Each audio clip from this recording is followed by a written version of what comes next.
नमस्कार मित्रों, मैं हूं आचार्य डॉक्टर अजय पंड्या और सत्यम ज्योतिष कार्यालय में आपका हार्दिक स्वागत है।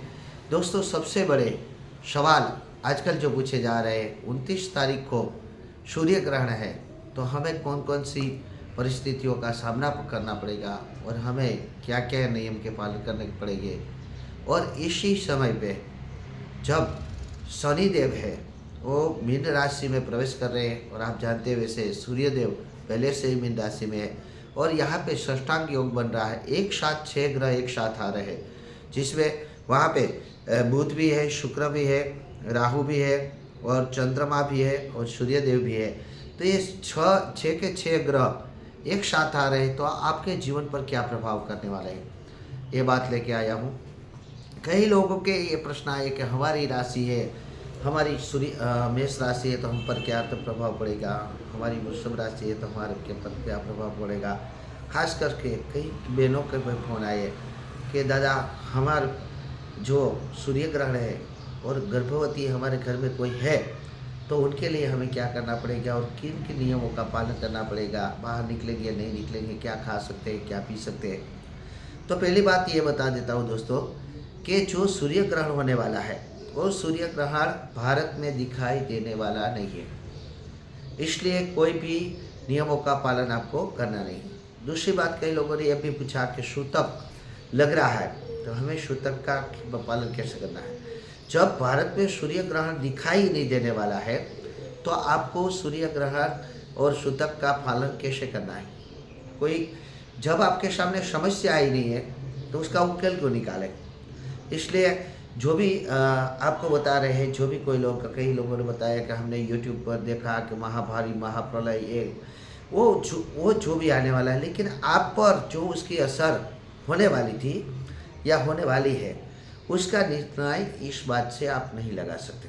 दूसरी बात, कई लोगों ने ये पूछा कि हमारी राशि में शनि के ये पनौती आने वाली है, ये पनौती आने वाली है, लोह के पाए पे पनौती है, तांबा पे पाए पे पनौती है, तो हम पर उसका क्या असर होगा।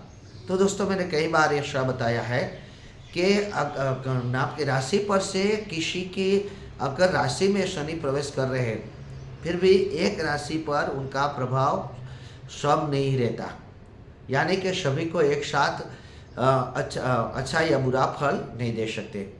क्योंकि राशि को आप अगर समझो और राशि पर ही अगर सब कुछ निर्भर किया जाए, तो मान लो कि आपके 12 भविष्य रहेंगे। मेष राशि वाला ऐसा रहेगा, वृषभ राशि वाला, मिथुन राशि वाला, कर्क राशि वाला, सिंह राशि वाला, है ना, कन्या राशि, तुला राशि, वृश्चिक राशि या धनु राशि, मकर राशि, कुंभ राशि, मीन राशि, सभी के जो है राशि पर अगर हम कल्पना करें और राशि पर ये सब निर्णय होता, तो मान लो कि एक धनु नाम के राशि वाले भाई साहब का मुझे फ़ोन आया था, बोले कि इस साल हमारे उसमें शनि लोहे के पाए पे जा रही है, तो हमें क्या करना पड़ेगा और मुझ पर क्या असर होगी। तो मैंने बताया कि आपकी जन्म तारीख पर निर्णय होगा। आपका जब जन्म हुआ तब आपकी राशि, आपकी जन्म कुंडली में शनिदेव कहाँ पे थे, दूसरा उस समय पे कौन सा ग्रह था, उस पर क्या क्या योग बन रहे थे उस समय।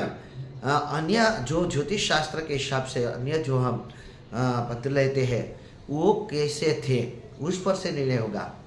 अगर राशि पर ही सब होता, तो मान लो कि मैं अजय हूँ, तो मैं एक कथाकार हूँ, ज्योतिषकार हूँ, प्रोफेसर भी था, तो मेरे पास अच्छी बोलने की स्ट्रीक है या अच्छी बोलने की कड़ा है, ऐसा आप मान सकते हो। लेकिन एक अजय मैंने मिला, तो वो तोतला रहा था, तो एक अजय है वो फिल्म स्टार है, एक अजय है वो बहुत बड़ा क्रिकेटर है, तो एक अजय है वो भीख मांगता है।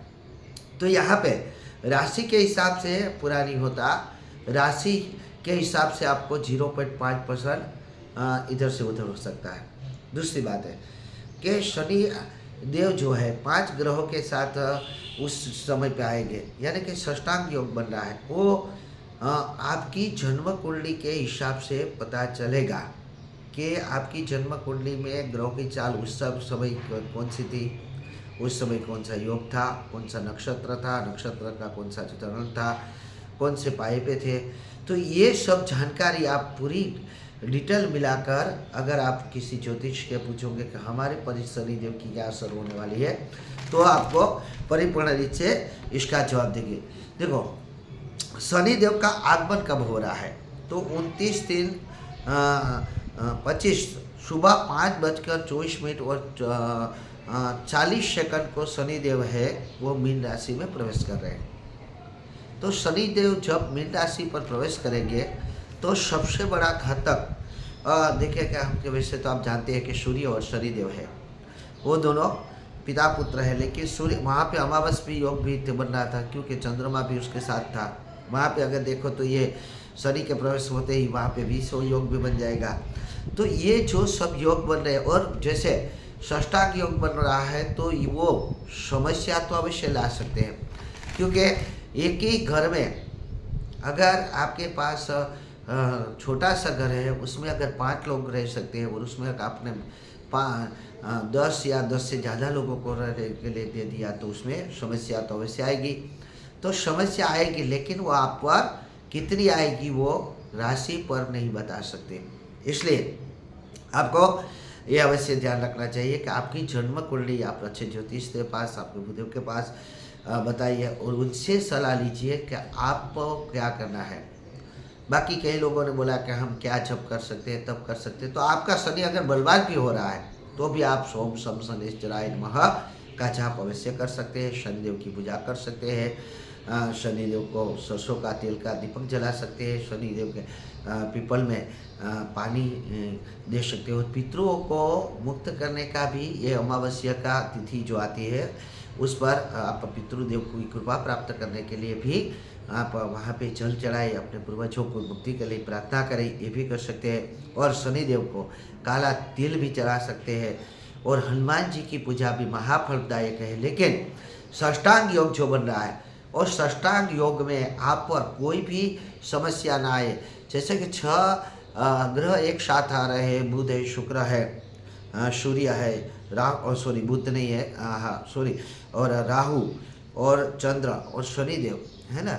तो बुध, शुक्र, राहु, सूर्य, चंद्र और शनिदेव की जो युति बन रही है, उन युति में आप पर अगर समस्या आ रही है तो आप क्या करेंगे, क्योंकि इन सभी का जाप अगर आप नहीं कर पा रहे हो तो आपको सबसे शिव समान दाता नहीं, विकट विपारनहार, तो सब विकटों से, सब मान लो कि सब अयोग्य परिस्थिति से अगर आपको कोई मुक्ति दिला सकते हैं तो शिव है।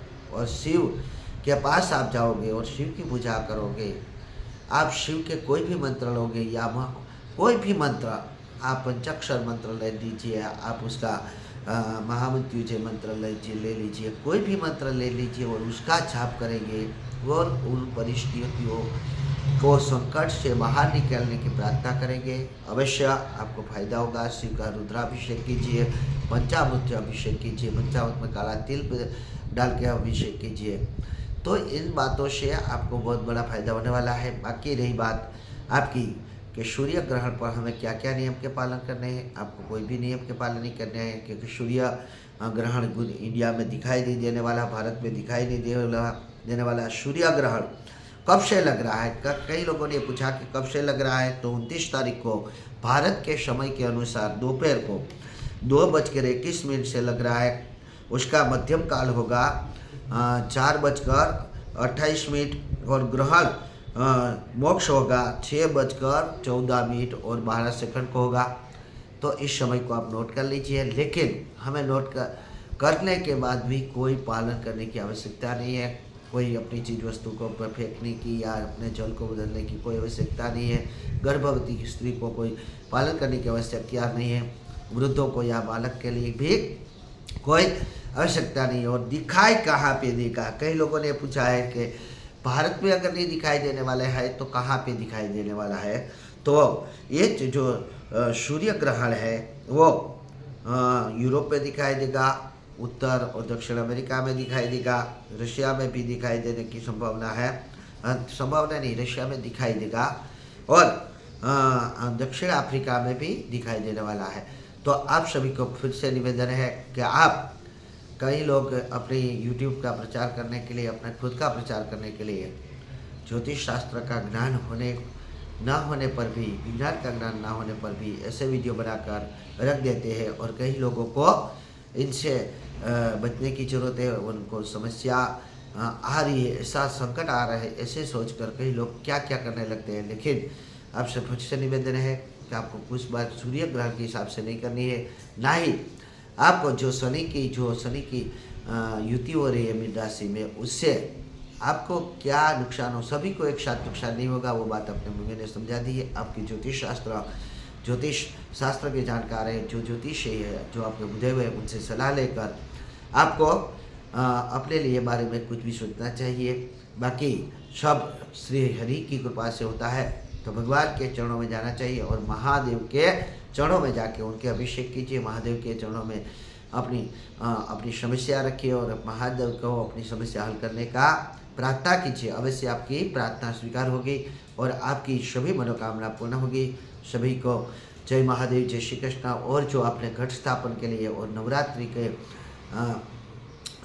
कितने दिन है, तो 8 ही दिन है, लेकिन नवरात्रि के लिए मैं अलग से वीडियो बनाऊंगा। कब घट स्थापन कब करना है, कौन सी देवी की कब पूजा करनी है, कैसे आप घट स्थापन कर सकते हैं, कैसे आप मंत्र का जाप कर सकते हैं, क्या प्राप्त करने की आपकी अपेक्षा है। जैसे कि आपको लक्ष्मी प्राप्त करनी है, जैसे कि आपको शक्ति प्राप्त करनी है, जैसे कि आपको पढ़ाई में अव्वल नंबर आना है, तो आप कौन सा मंत्र का किस तरीके से जाप करेंगे तो आपको फायदा मिलेगा। ये सभी बातें मैं अगले वीडियो में लेकर आऊँगा। तब आपको सर्व को जय महादेव, जय श्री कृष्ण, सर्व का कल्याण हो।